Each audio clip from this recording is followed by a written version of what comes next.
Welcome to the official Annihilation video tutorial. Today I'm going to be showing you the basics that you're going to need to know to play the game. We'll start off simple. First of all, there are 4 teams on the map: red team, yellow team, blue team, and green team. Each team occupies a section of the map, or a corner. Also belonging to each team is what's called a nexus. The main goal of the game is to destroy each of the other 3 teams' nexuses and be the last team standing. Once a team's nexus is destroyed, the team loses and is out of the game. The players on that team are still allowed to continue playing, but can no longer respawn, so keep an eye out for rogue players. The nexus is represented by an endstone block located in each of the team's bases. It can be damaged by mining it with a pick. Each time it is mined, it loses 1 health. The health of each team's nexus is shown in the box at the middle right side of the screen. The entire game is broken down into what's called phases, each phase being 10 minutes long and bringing new and exciting mechanics to the game mode as time progresses. At the moment, the first 3 phases are the only ones that affect the game. Of course, this will change in the future. During phase 1, each team's nexus is invincible for the full 10-minute duration, allowing players to gear up and also to prevent Zerg rush tactics. At the start of phase 2, each nexus loses its invincibility and becomes open to player-inflicted damage. This phase is thought of as a battle phase, where players begin the major combat and get involved in large-scale battles. Phase 3 is probably the most important phase of the entire game. It is at this point that diamonds will spawn at the center of the map.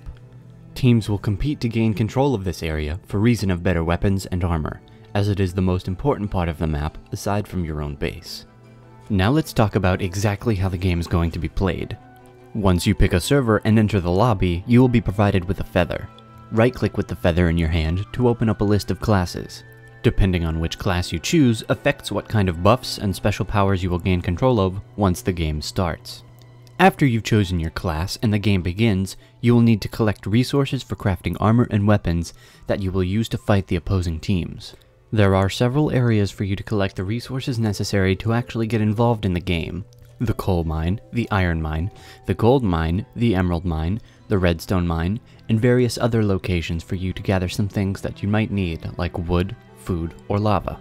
Don't worry, these resources regenerate, so you won't run out. Once mined, these ores will turn into cobblestone.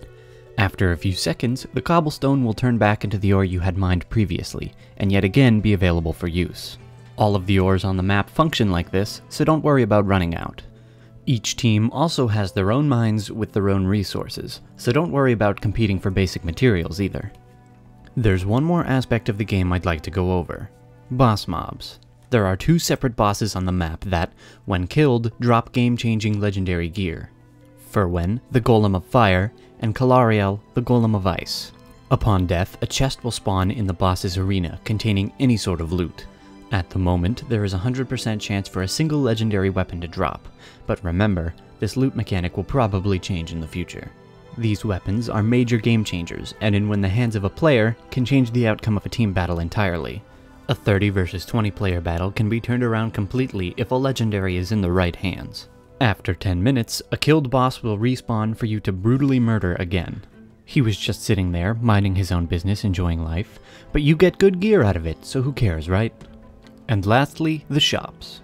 The shops are there for you to buy anything from a bow and arrows to a magical item for you to use in combat. The currency system is very simple. Only gold ingots are required to purchase items in the shop. Thank you for watching the official guide on how to play Annihilation.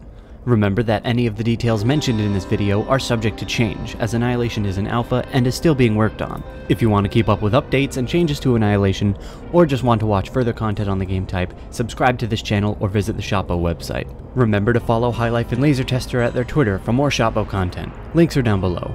Thank you, Saunders, for making an awesome game type, and remember, destroy or be destroyed.